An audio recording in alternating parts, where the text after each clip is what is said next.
धर्म दोनों तरफ था, पांडवों की तरफ कौरवों की तरफ। धर्म राम भगवान के रूप में था, धर्म लंका में भी था। लंका निशाचर, रामचरितमानस में जब हनुमान जी महाराज लंका में पहुंच गए, देखा सब राक्षस रुके हैं, और हनुमान जी महाराज ने रामचरितमानस में कह दिया, लंका निशाचर निकट निवासा, यहाँ कहाँ सजन का वासा। लंका निस्सर निकट निवासा, यहाँ कहाँ सज्जन करवासा। मन माहे तर्क करण का पिलागा। मन में सोचने लगे यहां सज्जन हो ही नहीं सकता, लंका में तो सब ऐसे विध्वंसी हैं।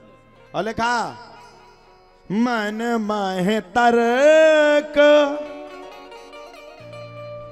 करण का पिलागा।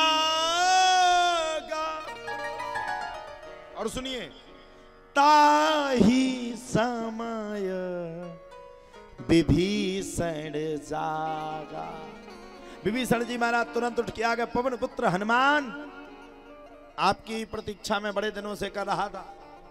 साहब अब आप आ गए हो तो लंका का उद्धार जरूर जरूर जरूर जरूर जरूर जरूर है जाएगा। जब सोने की लंका हनुमान जी ने जलाई, तब भी विभीषण ने कहा, भैया जिस राम का तुम विरोध कर रहे हो तुम्हें यह पता नहीं है वो राम कौन है। वो राम शक्ति का अवतार, शक्ति का पौरुष और शक्ति को पाने वाले भगवान हैं। और जिन राम का आप प्रयोग कर रहे हो, जिन राम से तुम लड़ने की बात कर रहे हो, भैया ध्यान करो, एक हनुमान ने पूंछ से तुम्हारी पूरी लंका को जला करके विनाश कर दिया।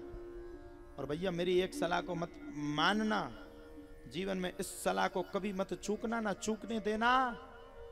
अगर तुमने राम का विरोध किया तो नीति विरोध न मारिए दूता, ये तो ठीक है, लेकिन राम का जिस दिन तुमने विरोध किया, तुम्हारे कुल में कोई दीपक जलाने वाला भी नहीं बचेगा, क्योंकि राम सत्य है।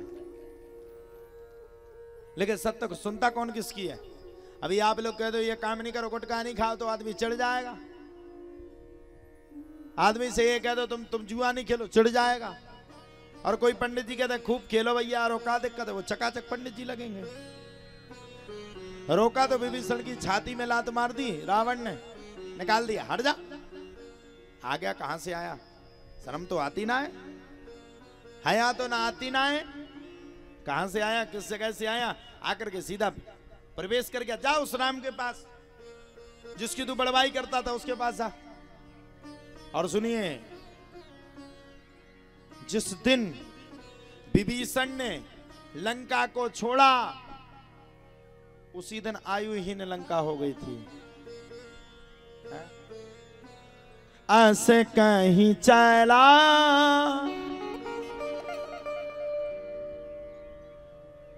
विभीषण जावाही।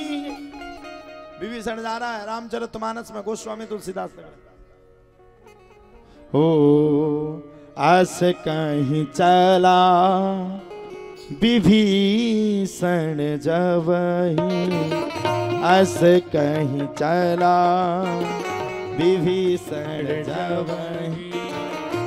आयुहीन भय सब तब आहीन हो साधु अवाज्ञा तुरंत भवानी।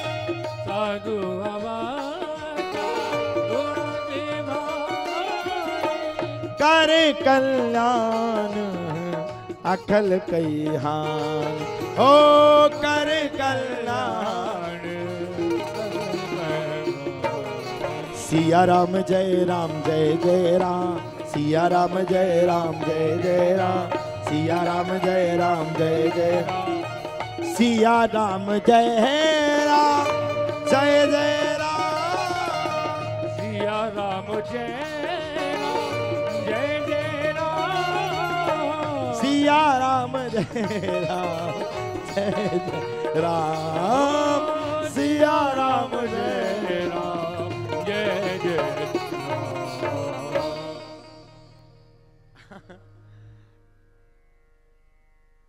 अस कहीं चला।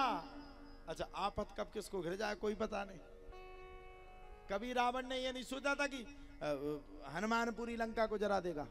अस कहीं चला विभीषण जब ही आयुहीन भये सब तबहि। जिस दिन विभीषण ने सबको त्यागा, आयुहीन हो गए, रावण की जिद पकड़ गया। रावण जिद पकड़ा तो भगवान राम ने दशहरा के दिन उसका सर्वविनाश कर दिया, मर गया। जब रावण मरा तो भगवान एक चट्टान पे जाकर के बैठे थे, पत्थर पे जाके बैठे थे। बैठ करके भगवान को मन में बड़ा बुरा लग रहा था। आज रावण के चक्कर में, इस पापी के चक्कर में कई निर्दोष लोग मारे गए।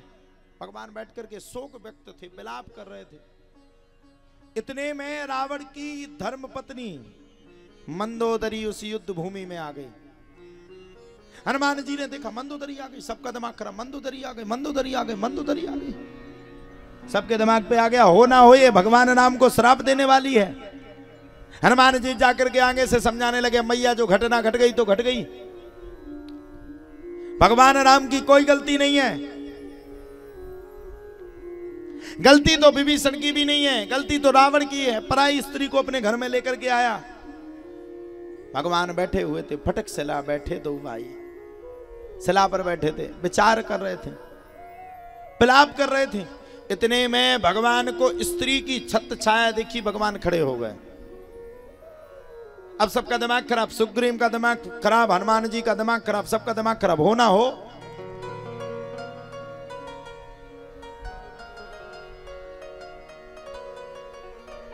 सबका दिमाग खराब, हो ना हो ये श्राप मिलने वाली है।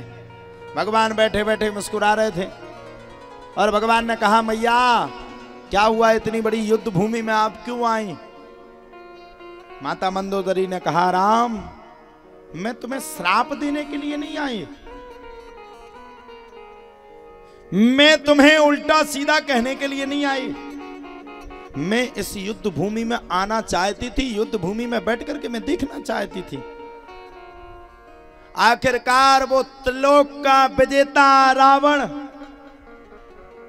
जिसके नवग्रह भी दास थे, जो यम के ऊपर पग को रख करके बैठता था, वो रावण आज एक मामूली से 2 वनवासी बालकों से और वानर सेना से जाकर के हार गया। इतना बड़ा अस्त्रधारी शस्त्रधारी कुबेर का रथ जिसने छुड़ा लिया, जिसने नवग्रह को बंधन कर लिया, जिससे सारे देवी देवता भी परेशान,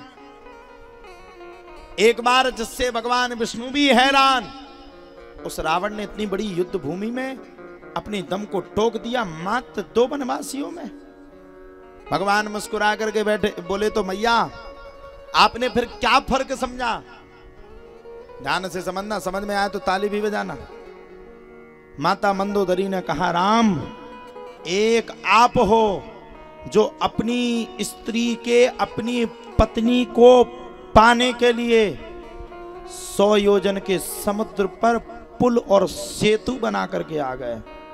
और इतनी बड़ी लंका में, जिस लंका का कोई कुछ नहीं बिगाड़ सकता था, जिस लंका का कोई पता नहीं चला सकता था, इतनी बड़ी समुद्र के बीच में स्थित लंका में आकर के रावण को ललकार करके इंद्रजीत जैसे योद्धाओं को मारने के लिए तैयार हो गए। तुम्हें कोई भय नहीं लगा, मरने मारने के लिए तैयार हो गए। एक तो राम तुम थे और एक मेरा पति रावण था,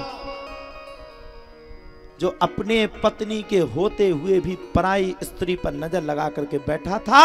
इसलिए राम, रावण को तुम्हारे सामने चरणों को टेकना पड़ा, अपने प्राणों को देना पड़ा।